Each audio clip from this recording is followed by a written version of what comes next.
नमस्कार सर्वांना. सर्वप्रथम श्री स्वामी समर्थ. जय जय स्वामी समर्थ.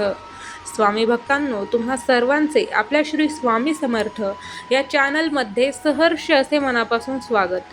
स्वामी भक्तांनो, भारतीय परंपरेत पिंपळ, वड आणि औदुंबर या वृक्षांना देववृक्ष मानले जाते आणि या वृक्षांनाच देववृक्ष म्हणतात. तर देववृक्ष का कापू नयेत हे आज आपण आपल्या व्हिडिओ थ्रू जाणून घेणार आहोत.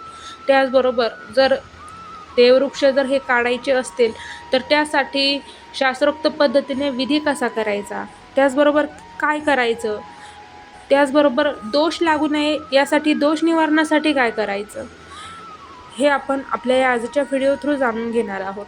तर चला. तर भारतीय परंपरेत पिंपळ, वड आणि औदुंबर या वृक्षांना देववृक्ष मानले जाते. या वृक्षांमध्ये उच्च दर्जाची सात्विक ऊर्जा आणि देवतांचा वास असतो. उदाहरण, पिंपळात विष्णू, वडात शिव आणि औदुंबरात दत्तगुरू असतात.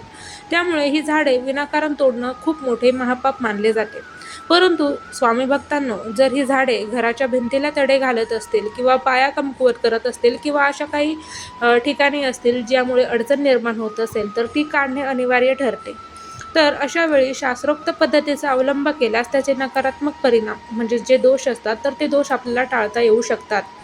तर पहा की झाड काढण्यापूर्वी जर आपण आता अडचण होते, घराचा पाया कमकुवत होतोय, भिंतीला तडा जातोय किंवा अशा काही ठिकाणी ही झाडे आहेत की ज्यामुळे अडचण निर्माण होते, तर त्यासाठी ही झाडे काढण्यापूर्वी आपल्याला शास्त्रोक्त पद्धतीने कशी काढता येईल हे आपण पाहूया. तर पहा की थेट कुऱ्हाड लावण्यापूर्वी मी जे विधी सांगणार आहे ते करणं खूप आवश्यक आहे. तर त्यासाठी वृक्ष काढण्यासाठी म्हणजेच हे देववृक्ष काढण्यासाठी शनिवार किंवा मंगळवार टाळावा. म्हणजेच पहा की जर तुम्हाला वृक्ष काढायचे असतील तर शनिवार किंवा मंगळवार टाळा. त्या दिवशी वृक्ष काढू नका. शक्यतो तुम्ही गुरुवारी किंवा शुभ नक्षत्रावर वृक्ष काढा आणि हे कार्य करा. त्याचबरोबर झाड काढण्याच्या एक दिवस आधी सायंकाळी झाडाची पूजा करा आणि त्याला सांगा की अडचणीमुळे तुम्हाला इथून हलवावे लागत आहे. कृपया आम्हाला क्षमा करा आणि आपले स्थान दुसऱ्या सुरक्षित ठिकाणी ग्रहण करा. आणि ही झाली क्षमा प्रार्थना. याला शास्त्रोक्त पद्धतीने स्वामी भक्तांनो क्षमा प्रार्थना म्हणतात. त्याचबरोबर झाडाच्या मुळाशी दूध किंवा गुळाचा नैवेद्य तुम्ही अर्पण करा. त्याचबरोबर झाड काढण्याची योग्य पद्धत समजून घ्यायचं झालं तर केवळ फांद्या छाटण्यापेक्षा ते झाड सन्मानाने स्थलांतरित करणे हा सर्वोत्तम मार्ग आहे. तर जर शक्य असेल तर झाड मुळासकट उपटावे. आजकाल ट्रान्सप्लांटेशन तंत्रज्ञानाने हे सहज शक्य आहे. म्हणजेच केवळ फांद्या छाटण्यापेक्षा हे झाड सन्मानाने आपल्याला स्थलांतरित करणे हा सर्वोत्तम मार्ग आहे.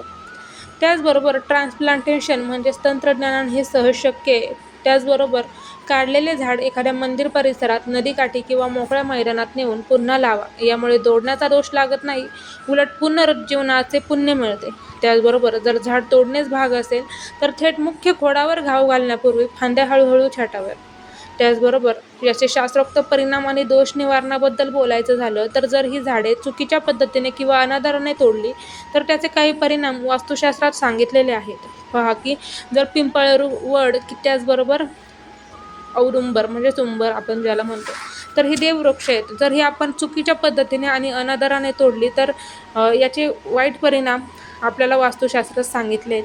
त्यातला एक परिणाम म्हणजे वंशवृद्धीत अडथळा. पहा की पिंपळ जर आपण तोडला तर पितृदोष निर्माण होऊ शकतो असे मानले जाते. त्याचबरोबर दुसरं म्हणजे औदुंबर हे समृद्धीचं प्रतीक आहे आणि औदुंबर समृद्धीचे प्रतीक असल्याने ते जर आपण तोडले तर बरकत कमी होऊ शकते, म्हणजेच आर्थिक नुकसान होऊ शकतं. तर त्यासाठीचे जे दोष लागतात तर दोष निवारण्यासाठी काय करावं तर पहा की एक देववृक्ष कापावा लागल्यास त्याच्या बदल्यात 10 नवीन झाडे, शक्यतो 30 प्रजाती दुसऱ्या सुरक्षित ठिकाणी लावा आणि ती जगवा. त्याचबरोबर झाड काढल्यानंतर गरिबांना अन्नदान किंवा ब्राह्मण भोजन घाला. त्याचबरोबर घरातील नकारात्मक ऊर्जा दूर करण्यासाठी पुरुष सूक्त किंवा स्त्री सूक्त पठण करा. त्याचबरोबर जर देववृक्षाबद्दल वैज्ञानिक आणि व्यावहारिक दृष्टिकोनाने पाहिलं तर पिंपळ आणि वडाची मुळे सिमेंटचे बांधकाम फोडण्याची ताकद ठेवतात. त्यामुळे ही झाडे घराच्या पायापासून किमान 20 ते 30 फूट लांब असावीत. त्याचबरोबर या झाडांवर अनेक पक्ष्यांची घरटी असतात. झाड काढण्यापूर्वी त्यावर कोणतेही घरटे किंवा अंडी नाहीत याची खात्री करा. त्याचबरोबर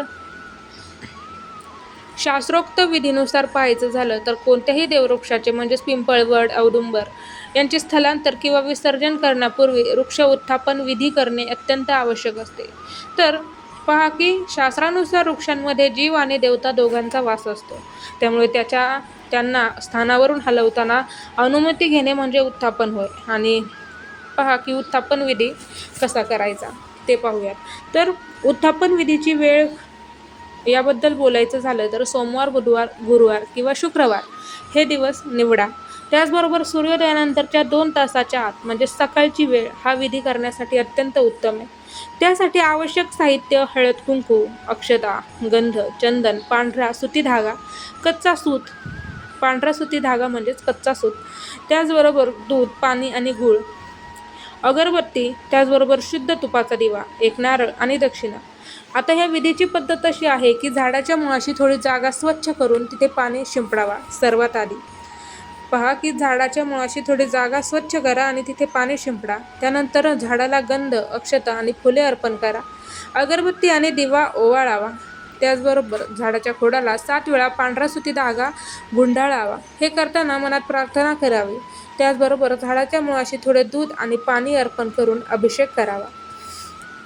त्याचबरोबर दोन्ही हात जोडून झाडाला म्हणावे, हे देववृक्षा, तुम्ही आत्तापर्यंत आमचे रक्षण केले त्याबद्दल धन्यवाद. वास्तुशांतीसाठी किंवा अनिवार्य कारणास्तव आम्हाला तुम्हाला इथून हलवावे लागत आहे. कृपया तुमचे तेज आणि दैवी अंश या स्थानावरून काढून घ्यावा आणि आम्ही जिथे तुमचे पुनरोपण करू तिथे किंवा तुमच्या मूळ तत्वात विलीन व्हावे. आमच्याकडून कळत नकळत होणाऱ्या अपराधाबद्दल आम्हाला क्षमा करा. त्याचबरोबर अशी प्रार्थना म्हणजे क्षमा प्रार्थना करून नारळ वाढा आणि गुळ खोबऱ्याचा नैवेद्य दाखवा. त्याचबरोबर उपटण्याची किंवा काढण्याच्या प्रक्रियेबद्दल बोलायचं झालं तर विधी झाल्यानंतरच मजुरांनी किंवा यंत्राने झाड काढण्यास सुरुवात करा. शक्य असल्यास कुऱ्हाडीच्या पात्याला प्रथम थोडे तूप आणि मध लावा, जेणेकरून झाडाला होणारी इजा कमीत कमी मानली जाते आणि हे वृक्षारोहण संहितेत सांगितलेले आहे. त्याचबरोबर पुनरोपण म्हणजे सर्वात महत्त्वाचा भाग याविषयी बोलायचं झालं तर उत्थापन विधी पूर्ण तेव्हाच होतो जेव्हा तुम्ही या झाडाचे दुसऱ्या ठिकाणी पुनरोपण करता. जर झाड खूपच मोठे असेल आणि पुनरोपण शक्य नसेल तर त्या झाडाच्या बदल्यात दुसरी 5 किंवा 11 नवीन झाडे त्याच प्रजातीची, जे झाडं तुम्ही उपटाल ना त्याच प्रजातीची सुरक्षित ठिकाणी ते 11 किंवा 5 झाडे लावण्याचा संकल्प सोडा. त्याचबरोबर विधीनंतर काय पालन करायचं बरेच जण विचारतात. तर विधीनंतर झाड काढल्यानंतर त्या जागेवर थोडं तूप आणि तीळ अर्पण करून माती भरावी. घरातील एखाद्या व्यक्तीने, शक्यतो प्रमुखाने, जो घरातील कर्ता व्यक्ती असेल, प्रमुख व्यक्ती असेल, त्या व्यक्तीने विष्णू सहस्त्रनाम किंवा दत्त भावनेचे पठण करावे, जेणेकरून वास्तूतील ऊर्जा संतुलित राहील. त्याचबरोबर जर आपल्याला विधी स्वतः करणं शक्य नसेल तर एखाद्या जाणकार पुरोहिताकडून वृक्षपूजा आणि उत्थापन करून घेणे अधिक श्रेयस्कर ठरेल. यामुळे मनाला समाधान मिळते आणि वास्तुदोष लागत नाही. त्याचबरोबर स्वामी भक्तांनो सांगायचं झालं तर जर आपल्याला एवढे करणं शक्य नसेल तर आपण ब्राह्मणांकडून अभिषेक करून विधिवत सर्व करून मग झाड काढू शकतो, म्हणजेच ते देववृक्ष काढू शकतो. त्याने दोषही कमी होतील, दोष लागणार नाही आणि दोष लागले तरी निवारण होईल. तर आजचा हा व्हिडिओ तुम्हाला कसा वाटला, ज्यामध्ये भरपूर अशी माहिती होती आणि महत्त्वाची माहिती होती. त्यामुळे आजचा व्हिडिओ कसा वाटला ते कमेंटमध्ये सांगा. त्याचबरोबर तुमचेही आणखी काही असे प्रश्न असतील तर कमेंटमध्ये नक्की मांडा. चला तर मग भेटूयात पुन्हा एकदा अशाच नवनवीन व्हिडिओमध्ये, जे खरंच खूप महत्त्वाची माहिती देणारे व्हिडिओ असतील. तर त्यासाठी आजच आपल्या चॅनलला सबस्क्राईब करा आणि आजचा व्हिडिओ आवडला असेल तर चॅनलला लाईक करा, सबस्क्राईब करा आणि शेअर करा. चला तर मग भेटूयात पुन्हा पुढच्या व्हिडिओमध्ये. तोपर्यंत सर्वांना श्री स्वामी समर्थ. जय जय स्वामी समर्थ. धन्यवाद.